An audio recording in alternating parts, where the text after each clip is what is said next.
हम उनके मुस्कुराने की अदा पर जान देते हैं। गजब है मुस्कुरा कर वो हमारी जान लेते हैं। कभी वो दिन थे कि हम गैरों की जिद पर घी न पीते थे, मगर अब गैर के हाथों का सागर छीन लेते हैं। जिगर में खून के चश्मे उबल पड़ते हैं जाजू, वो हमको देख के जब नफरत से आके फेंक लेते।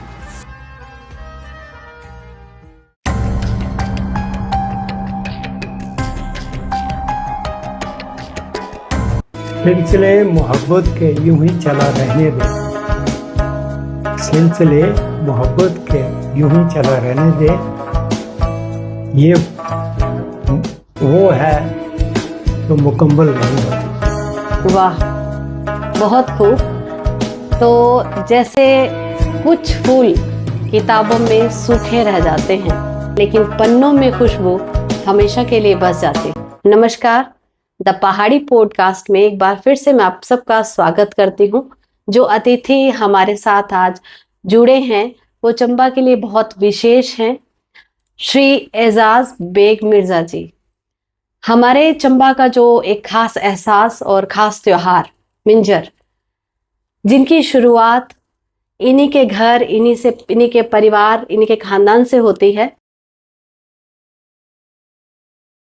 तो आज हम बहुत रोचक बातें मिंजर के बारे में, मिंजर के धागों के बारे में और उन एहसासों के बारे में जानेंगे। नमस्कार। नमस्कार जी। तो स्वागत करती हूँ मैं अपने इस चैनल पर आपका। और जो एजाज बेग मिर्जा जी हैं, ये स्वास्थ्य विभाग में कार्यरत थे एज ए हेल्थ इंस्पेक्टर। तो इन्होंने सरकार को भी अपनी सेवाएं बहुत सारी दी हुई हैं, और चंबा में जो इनका विशेष योगदान है मिंजर के लिए, वो आज हम इनसे जानेंगे। तो जो ये मिंजर का त्योहार है, ये चंबा के लिए बहुत ही महत्व भी रखता है और चंबा की भावनाओं से बहुत जुड़ा हुआ भी है। तो आप हमें बताएंगे कि इसकी शुरुआत कैसे हुई थी? ये मिंजर का जो त्योहार है, ये राजा साहिल वर्मन जी के जो परिवार से राजा पृथ्वी सिंह जी थे, जी पृथ्वी सिंह जी वर्मन, उनके शासनकाल से शुरू हुआ है। उनके शासनकाल से शुरू हुआ। वो उस वक्त मुगल सम्राट शाहजहां हुआ करते थे। अच्छा। तो उस टाइम ऐसा था कि जैसे आजकल के ज़माने में खेल कूद प्रतियोगिताएं होती हैं, उस वक्त भी हुआ करती थी। और चंबा के राजा को वहाँ दिल्ली में बुलाया उन्होंने। तो राजा जी दिल्ली पहुँच गए और रात को राजा जी को उनका कुल देवता सपने में आया। तो सपने में उन्होंने कहा कि राजन, सुबह ये जो टूर्नामेंट है घोड़ दौड़ होगी, इसमें तेरी जीत है। तो राजा ने मुंह मांगा इनाम रखा है, आपने वही मांगना, मेरे को मांगना जी। जो उनके कुल देवता, जिससे हीरे जवाहरात वहाँ तोले जाती थी। अच्छा। उसमें उनके जो ट्रेजरी थी मुगल काल की, जी जी। उसमें वो हीरे जवाहरात उसके रेट से तोली जाती थी, जिनको सारी ग्राम भी कहा जाता है। और चंबा आके वो रघुवीर जी बन गए। और उनको राजा ने, उन्होंने मांगा था, उन्होंने बोला कि हिंदू राजा है, ये क्या करेंगे ले जाके इसको। मुंह मांगा इनाम रखा था। उन्होंने बोला कोई मेरी लड़की ना मांग ले। राजा बिल्कुल, तो उस काल में तो उन्होंने बोला कि मेरे को रघुवीर जी दे दो। तो जो वहाँ के उनके दरबार के दरबारी थे, मौलाना थे, उन्होंने बोला राजा ये तो तेरी बरकत है। अच्छा। तू तो बरकत दे रहा है इसको। राजा बोला नहीं, मैंने वचन दिया है, मैं बरकत दूंगा इसको। और वो रघुवीर जी को चंबा लेकर, और साथ शाहजहां जी ने मिर्जा शफी बेग जी को भेजा, जो रघुवीर जी को चंबा लेके आए। और आज भी विराजमान है पैलेस में, पिंक बंगलों में। अच्छा। और मिर्जा परिवार आज तक उनको मिंजर चढ़ा रहा है, उनकी सेवा में खड़े हैं। तो ये संगम जो है रघुवीर जी का हमारे पर भी बड़ा फल। अच्छा, जो वहां से उस बरकत को लेकर आए थे सालिग्राम, तो वो वहां से आए थे मिर्जा शफी बेग जी। मिर्जा सफी बेग ने जो सोने की पिंजर उनको नए अंदाज से बना के भेंट की राजा साहब को, जी तो राजा साहब बहुत खुश हुए और उन्होंने कहा कि आगे के वास्ते भी मिर्जा परिवार का जो मुखिया होगा वही मिंजर इधर हमारे देवी देवताओं को चढ़ाएगा। बहुत ही मतलब वीर जी को हाँ, भी वही मिंजर अर्पित करते हैं। मतलब जब मिंजर और मेले मिंजर का बनाते भी मिर्जा परिवार ही हैं, जो एम्ब्रॉयडरी वर्क है वो मिर्जा परिवार ही करता है। मुझे लगता है कि चंबा में सिर्फ एक ही परिवार है जो मिंजर बनाने का काम करते हैं, जी जो उस रियासत काल से चला आ रहा है, जी वो परंपरा को आज भी निभाया जाता है। बहुत ही अद्भुत बात, बहुत ही अच्छी बात एक कि आज भी वो परंपरा का निर्वाह कर रहे हैं। जो इनके जो मिंजर बनाते हैं वो खास तरह की कला जो थी वो श्री शफी बेग से हाँ जी। आपके मतलब खानदान की खानदान परंपरा की में जो औरतें आती हैं हैं। जी वो बनाती हैं मिंजर, और वो सारा एम्ब्रॉयडरी वर्क जो भी है, जी दस्तकारी का, सोने चांदी का जो भी एम्ब्रॉयडरी वर्क था, वो हमारे बिल्कुल मिर्जा सफी बेग और वो औरतें दक्ष कारीगर थी उसमें, जी और वो उन्होंने निभाया है। और हम उन बुजुर्गों की रवायत को निभा रहे हैं, आज भी रवायत जो चली है उसको निभा रहे निभा हैं। रहे हैं। और बहुत ही कोई एहसान नहीं है, हमारे बुजुर्गों का हुक्म है, हम उसको निभा बजा रहे रहे हैं। हैं। निभाना ही हाँ, शायद सबसे बड़ी और हाँ, सुंदर बात होती है। और इस मिंजर को जो भावनाओं से जोड़ा गया कि आज भी जब मिंजर जिस रविवार को शुरू होती है उस दिन बहनें औरतें अपने हाँ, भाइयों के कमीज के साथ उस धागे को, उस रेशमी धागे की डोर को बांध देती हैं और 7 दिनों तक ये जो मिंजर का मेला है ये चलता रहता है। और ये मिंजर का मेला जो है ये चंबा के लोगों के लिए एक खास, बहुत ही खास, शायद दिलों में भी जगह रखता है। बिल्कुल रखता है। उस वक्त जो मेला पुराने वक्त में चलता था, जी तो हमें याद है कि वो जो आर्टिस्ट आते थे वो बड़े मजे हुए आर्टिस्ट थे। जी जी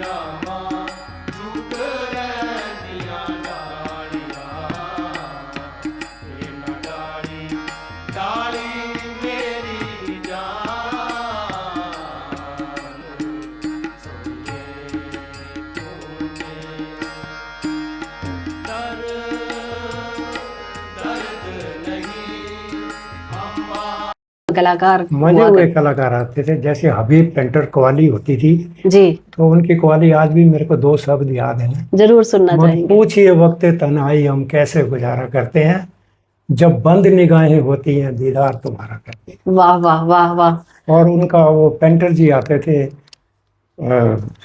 बेगम अख्तर जी आते थे, और जितने बिस्मिल्लाह खान साहब आते थे, और शहनाई वादक थे इंडिया के मशहूर।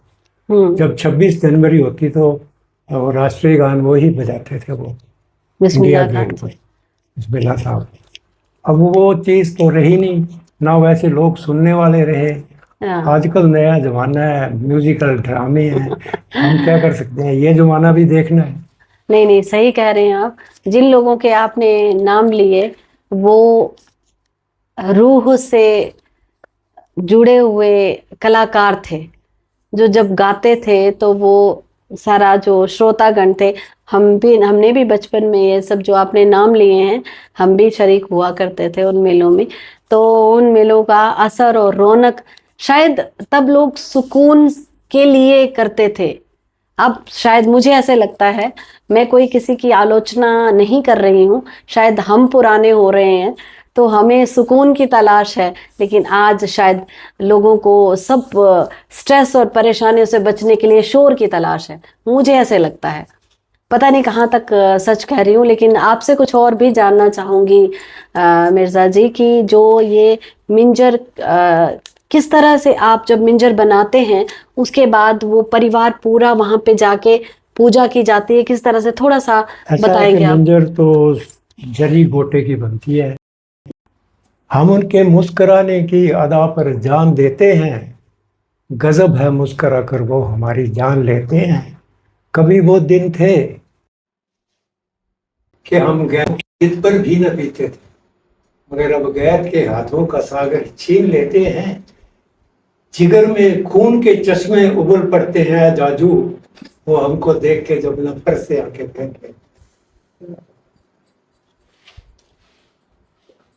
तो जो मिंजर के मेले का मंच हुआ करता वो बहुत ही उम्दा कलाकारों से अटा रहता था। हर दिन एक नया कलाकार नई सोच के साथ अपना प्रस्तुति देते थे। मैंने सुना है साबरी ब्रदर्स, हाँ, साबरी ब्रदर हाँ, कवाल। कव्वाल। तो उनकी कव्वालियों से एक बार हमारा जो चंबा का चौगान है वो सारा झूम उठा था। बारिश का माहौल था, बहुत तेज बारिश हो रही थी, तब शायद मंच पे छत नहीं हुआ करती थी बिल्कुल, और लोग बारिशों में भीगते हुए भी वो उन प्रोग्राम सुनते थे मजा और लेते मजा थे। लेते थे। साबरी ब्रदर मेरे बड़े अच्छे जाने पहचाने दोस्त हैं। मेरे पास सेट है, हाँ, मैं आपको दूंगा, बहुत आपने सुनना। धन्यवाद। जी जी जी। और साबरी साहब मेरे पास घर भी आते हैं। अच्छा। हाँ, उस वक्त क्योंकि उस टाइम हमारे को पागलपन था शायद, तो वो मिलते रहते थे। अब भी हैं वो साबरी साहब, धीमी में ही है। अच्छा। हाँ, तो हमारा मिलना जुलना तो है नहीं। लेकिन वो पर बहुत ही, मतलब बहुत ही एक, मैं क्या कहूँ, वही बात है कि उनकी कोई बयान नहीं कर सकते उनके हम काबिलियत का, जो जिस तरह से वो समा बांध देते थे, दर्शक आजकल बंध जाया करते कव्वाली थे। होती ही नहीं है। हाँ। एक कव्वाली दौर था, राजों के टाइम पे होती थी, दरबार हॉल में। अच्छा, होती थी। दरबार हॉल में कव्वाली होती थी उस टाइम। भी पेंटर साहब आते हैं, अच्छा। इंडिया के माने हुए। ये मैं 62 की बात कर रहा हूँ, 62 में आए थे वो, जब अच्छा। वहाँ चाइना एग्रेशन हुआ था, लड़ाई। जी जी जी। तो उस वक्त उन्होंने कव्वाली गाई थी इधर दरबार हॉल में। वो दरबार चंदा इकट्ठा करने आए थे इधर, हाँ। उसके लिए, फौज के लिए। अच्छा, वो फौज के लिए फौज, चंदा हाँ, इकट्ठा करने आए करने थे। आए थे। उस टाइम वो प्रोग्राम रखा था उस टाइम। वो थे, वो क्या, प्रधानमंत्री मोरारजी, अच्छा। मोरारजी देसाई जी प्रधानमंत्री थे। जी। तो उन्होंने ये चंदा इकट्ठा करने के लिए वो भेजे थे। अच्छा, उन्होंने मेरे को प्रस्तुति दी। उनका याद है जी। कि वो सारे आर्टिस्ट आए थे, वो पैसा इकट्ठा करते थे। बॉम्बे में भी ऐसा बड़ा पैसा इकट्ठा होता था। मैंने एक रील फिल्म देखी थी, जी। उसमें सारे एक्टर बैठे थे गाड़ियों में ओपन।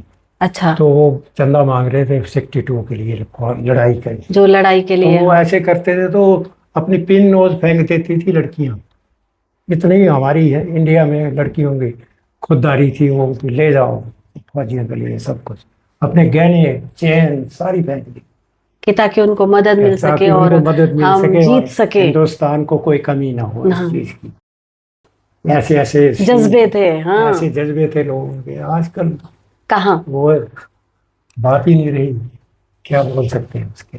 हाँ, आप जज्बे कहीं और निकलते हैं।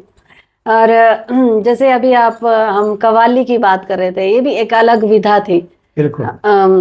हम जैसे जब कव्वाली सुनते थे, मुझे याद है, मैंने भी आपने जिन महान शख्सियत का नाम लिया, मैंने उनका तो कभी नहीं शायद सुना, लेकिन जो साबरी ब्रदर्स थे, हम बहुत छोटे थे, लेकिन शायद वो शब्द समझ में नहीं आते थे, लेकिन जो उनका जो एक ताल होता था, एक सुर होता था, वो समझ में आता था। खड़े होके सुनना बहुत अच्छा लगता था। और मिंजर के तुरंत बाद जो वो स्क्रीन पे पिक्चर लगनी होती थी, वो तो वो सारी 3 बजे तक रात लगी रहती थी। इस भाषा विभाग की तरफ से इसके ये फिल्में लगती थी। वो 3 बजे तक लोग बैठे रहते थे सारी रात मिंजर मेले में, लोग फिल्म फिल्म देख रहे हैं। देख रहे हैं। सारे मस्ती में देख रहे हैं, कोई वो नहीं, डर नहीं, डुक्कर नहीं। आजकल कौन आ सकता है तीन क्या। बजे हाँ, सही बात है, आज कौन आ सकता है 3 बजे। आपने बहुत सारी बातें हमें ऐसी बताई जो आपके उस वक्त के साथ जुड़ी हुई थी, और जिससे हम भी उस ज़माने में पहुंच गए थे। तो आप कोई और ऐसी याद या ऐसा कोई संस्मरण जो विशेष रहा हो, आपको आज दिन तक वो वैसे ही यादों में जिंदा हो, तो कुछ और शेयर करना चाहेंगे आप हमारे साथ? ऐसा है कि मैं मेडिकल डिपार्टमेंट में काम करता था। जी। तो हमारी 2000 जब भी एपिडेमिक होते थे जी। तो हमारी ड्यूटियाँ लगती थी, तो हम जाते थे वहाँ। तो अब भी जैसे महाराज का वो आ रहा है नहान, हाँ जी। हाँ जी, मणि भोलेनाथ जी महेश का, जी, हाँ। भोला भोला ही है, बाकी सब रौला ही रौला है। जी ऐसा है जी ना। जी जी, तो बिल्कुल। मेरी ड्यूटी लग गई उधर मणि महेश। अच्छा। तो हम सारे लोग चले गए। हमारी हेल्थ पोस्ट लगती थी तो भरमौर में जो ऊपर जहाँ मणि महेश खास बेस है, जी। मेरी बेस में ड्यूटी लगी। अच्छा। जहाँ स्नान करते हैं वहाँ उसके वहाँ पे। पास हमारा टेंट था। उस दौरान इधर के लोग बड़े वो लगाते हैं, लंगर वगैरह जी लगता है जी जी कुछ। जी। तो हम तो ड्यूटी पर थे, हमसे तो रोटी बनती नहीं थी, हम तो हाँ। लंगर में ही खाते थे। तो एक कपल आया, वो कांगड़ा का था कपल। जी। दो वो आके हमारे कैंप के पास बैठ गया। अच्छा। वो बैठ गए दोनों। तो उसने अपना बैग खोला और गिलास निकाला स्टील का। अच्छा। तो वो कहने लगे कि भाई चाय मिलेगी। तो मैंने बोला बाबा, वो सारे सब, लंगर हाँ। लगे हैं, जहाँ दिल करता है पी लो। सब हम पी रहे हैं, मैंने इतने दिन बोला मैं नहीं पीऊँगा ये चाय। तो अच्छा। उसने पैसे निकाले पॉकेट से और वो मेरे को पैसे दिए। बोले आप मंगा दो किसी के, आपके पास स्टाफ है। अच्छा। मैंने, मेरा जगदीश चौहान है, वो भी इंस्पेक्टर थे उधर। मैंने चौहान साहब चाय का करो कोई इंतजाम को। तो उन्होंने वो बंदा भेजा उधर से जो चाय, वो उधर लकड़ियों पे चाय बनती है। उस हाँ टाइम जी, हाँ जी गैसें जी जी। गूसें लगा, उसको धुआं लग जाता है चाय में, चाय में उसका टेस्ट भी नहीं होता स्मोकी है कुछ फ्लेवर। भी। वो गिलास ले आया भर के, तो मैंने उनको दे दिए। जी। मेरे लोग उन्होंने ले लिए गिलास और रोटी निकाली उन्होंने। अच्छा जी। रोटी निकाली के उसमें गरी छुआरे बादाम दाख पड़ी थी, आधी उन्होंने ली आधी उनकी मिसेज ने हम्म। ली। मैंने उनको पूछा, मैंने सारी दुनिया ये लंगर खा रही है, तो आपको क्या इतराज है इसमें? अच्छा। मैंने हम तो इतने दिन से खा रहे खा हैं। रहे हैं। तो वो बड़ा, मैंने कहा, आपने तो हमारे को वो कर दिया, हम तो बढ़ाते भी नहीं है इधर, ना हमसे बनती है इधर रोटी। हम्म। बोले ऐसा है यार, आप नहीं समझोगे, ये बातें बड़ी लंबी हैं। हम तो इसके पास आए हैं ना, इसको नमस्ते करने आए हैं। पर बाबा जी थे एक नेपाली छोटे से, अच्छा जी। वो 20-22 साल की उम्र थी उनकी उस टाइम। अच्छा। अच्छा। वो बर्फ के टाइम भी ऊपर ही थे। तो उन्होंने इतना सा, जैसे आपकी ये लाइट है ना, अच्छा। इतना गोला सा, उसमें वो पल्लम सी डालते थे तो उससे सांस लेते थे। तो उन्होंने लंगर लगाया था। अच्छा। बहुत सारी यादें, बहुत सारे संस्मरण, बहुत सारे अनुभव जो आज श्री एजाज बेग मिर्ज़ा जी से हमें सुनने को मिले, जानने को मिले। बहुत ही अच्छा अनुभव रहा। लगता था किसी फिर से पुरानी दुनिया, पुराने जहान में पहुंच गए हूँ। तो बहुत धन्यवाद देती हूँ आपको कि आपने अपना कीमती समय, और साथ में इनका स्वास्थ्य भी कुछ खास अच्छा नहीं है, फिर भी उसके बावजूद कि चंबा की संस्कृति को मैंने इनसे गुजारिश की थी कि मुझे मिंजर के बारे में, मिंजर कैसे बनती है और किस तरह से ये इस परंपरा को आज भी निभाए और जीवित रखे हुए हैं।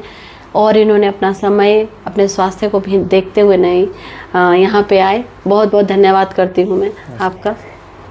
और ये आप लोगों से प्रार्थना है कि आप इस एपिसोड को, मिंजर के एपिसोड को ज़रूर देखें, इस चैनल को सब्सक्राइब भी करें। धन्यवाद।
बात ऐसी है कि ये जो लंगर लगे ना, ये टैक्स की रेट है, आप समझो।